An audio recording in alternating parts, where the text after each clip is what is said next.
Hey, what's up everybody? This is me. It's been a while since I made a video, but I just wanted to get on today and share a little bit of, wisdom, knowledge, insight, whatever you want to call it. Just my perspective on why I think that veganism is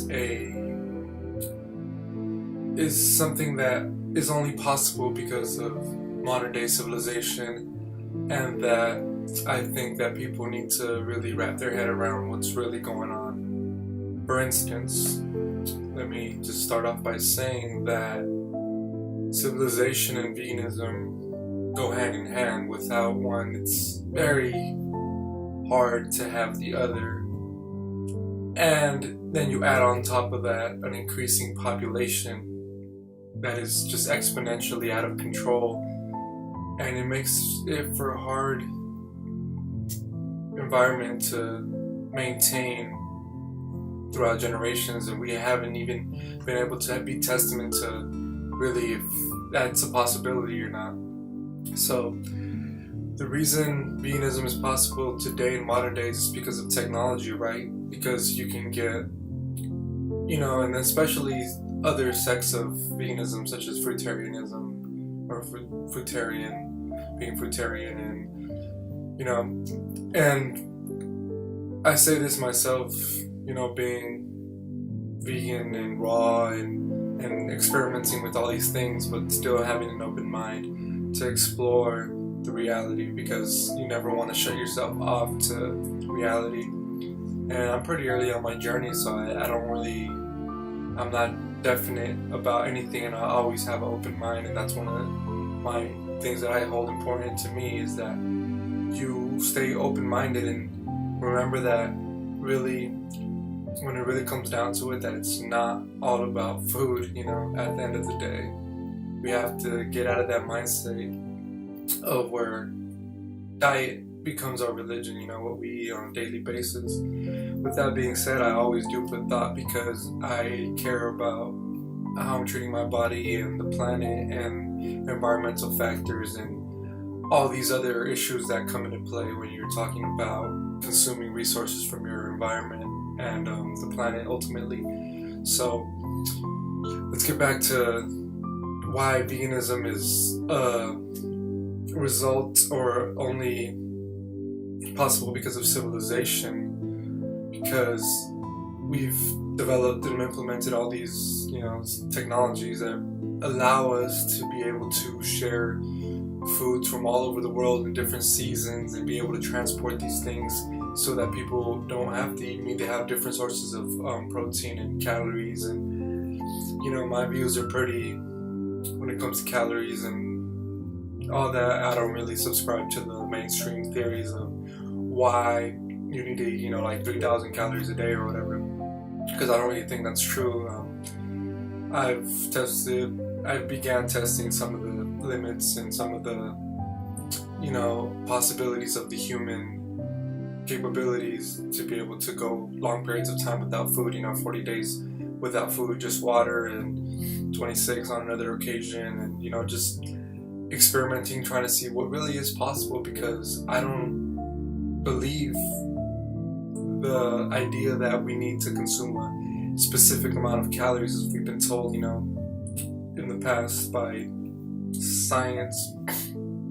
So when we comes to the topic of veganism and being an instrument of civilization for the progress of humanity, I have ranging views on this, because on one hand, I think that if we were in a different situation, it would be very hard and almost maybe impossible, depending on where you are in the world, to be vegan.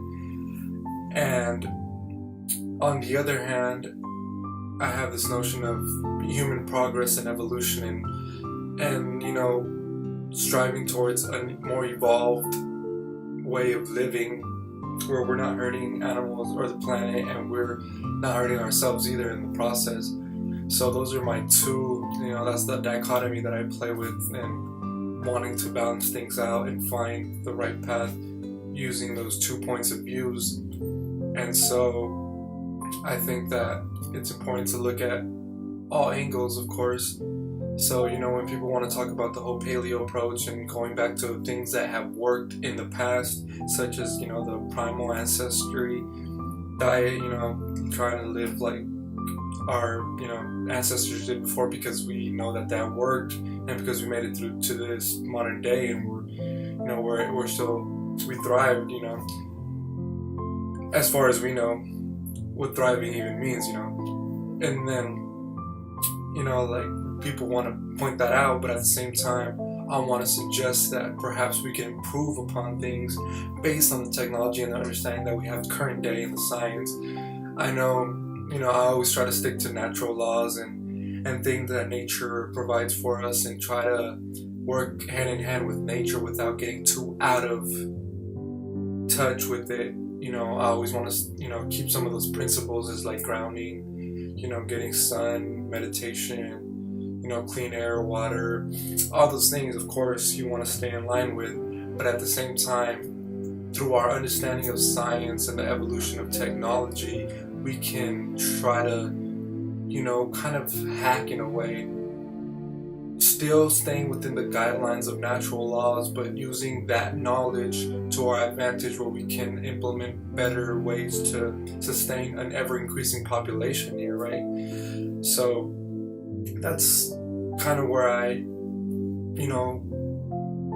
juggle between those two worlds of wanting to, stay as natural as possible, and then implementing technology based on natural law, but never straying away from it, because once you start getting away from the natural laws, then you kind of, start to get ill effects, because you're not in line with how nature has ordained the natural progression of evolution of species, right?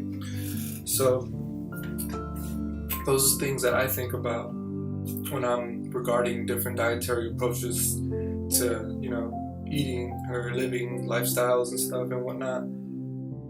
People have to remember that this is only possible because of where we're at, and I think we have to be open to the idea that we need to learn and understand both worlds, because in the event of a collapse, or in the event that you are not in society or in civilization and are not able to reap its technological advances, you're gonna starve to death, and you're not gonna survive. You're not gonna know what to do because you don't have the knowledge, and you're also not being realistic about what needs to happen given those circumstances. You're living in an ideological fallacy that isn't going to work out unless you're in a circumstantial environment, which is your civilization, your society, right?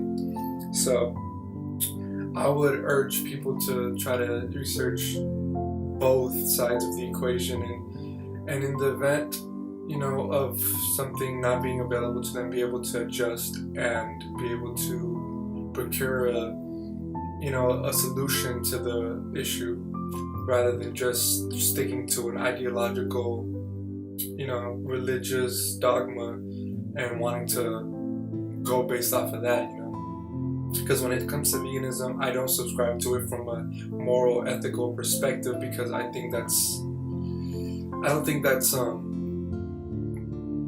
logical, given a circumstance outside of civilization, right?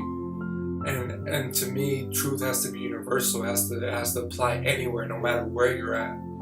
So while I do practice a pretty much raw vegan diet, I don't subscribe to it from a moral perspective, even though I still hold great respect for every living thing. And when I say every living thing, I'm not talking about just animals. I'm talking about plants, fungi, the whole environment, because people try to lump into categories like, oh, plants and animals have feelings because they have a nervous system, plants don't. But I don't subscribe to that. I think plants are really intelligent. I know they're intelligent. We have evidence that they're intelligent, that they respond to their environment. Fungi are more closely related to animals than they are to plants, and they have a very intelligent, network the mycelium, you know, that runs under all the forest and that is very essential for the thriving of that ecosystem, there's an extremely built intelligence into that organism. And I don't think that, you know, trying to define and rate these organisms based on intellect is the correct way to approach this, as whether to not consume them or not. I think we should hold respect for all living things equally.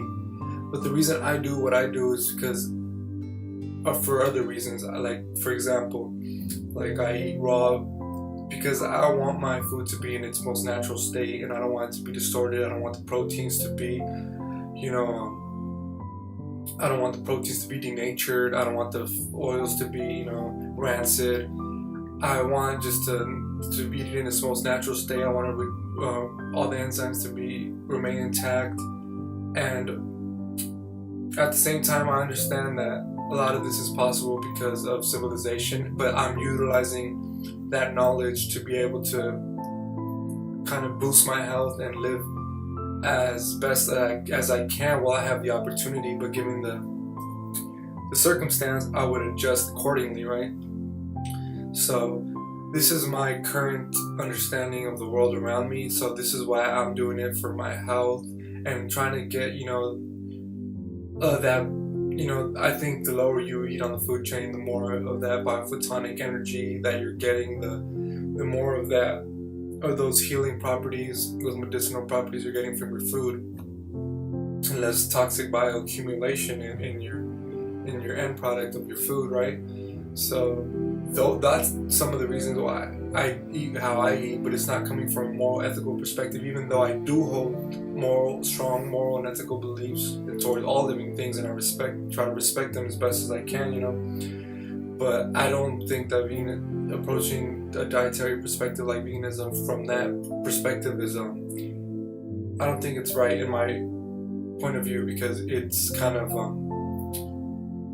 it's just so black and white, and it doesn't leave any room for adjusting, or it's just like a ideology, right? It doesn't hold truth in all environments and in all circumstances. So that immediately tells me that it's not really optimal for humans to be approaching it from that angle. So that's just one of the things I want to talk about today. I'll share more of my perspective later as it goes on, but I just thought it was interesting to give you guys that different perspective that you might have not even thought about. But I've kind of been juggling on both sides of, you know, the whole paleo and veganism and raw veganism and all aspects of just food, and trying to see where I land, and where I think that we should be trying to head, and why are these possibilities even available to us? Because a lot of people don't think about that. They just think, oh, I can go out and buy apples and bananas every day, so, you know, I'm going to do that because it's not hurting animals, even though in a different situation that wouldn't be available to you, and that would not be a possibility. You might have to eat animals, you know. And then also, you know, let me just throw this in, I juggle with a different perspective of, it's from the spiritual sense, because I've, you know, had some experiences with that, and I have some further intuition into other states of being rather than just the physical, and, you know, trying to cope with that reality in my reality as far as I'm concerned, and how that affects my physical form and the reality that I'm manifesting currently in this physical body, right? So I'm kind of all over the place, but I like that holistic perspective rather than just being compartmentalized into like some strict sect religious kind of thing, you know. I want to be open and be available to all aspects of reality. So that's really what I wanted to share with you guys today, and I'll see you guys next time. Stay dope.